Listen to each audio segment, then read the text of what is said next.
স্বামী ছাড়া সতী নারীর নাই রে কোনো গতি।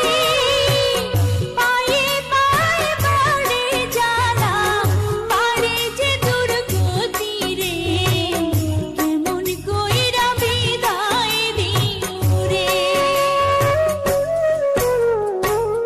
তুমি যদি হও গো সতী, ভয় নাই কোনো তোমার, সকল বিপদ হইতে আল্লাহ করবেন তোমায় উদ্ধার রে। বিদায় দাও আমারে।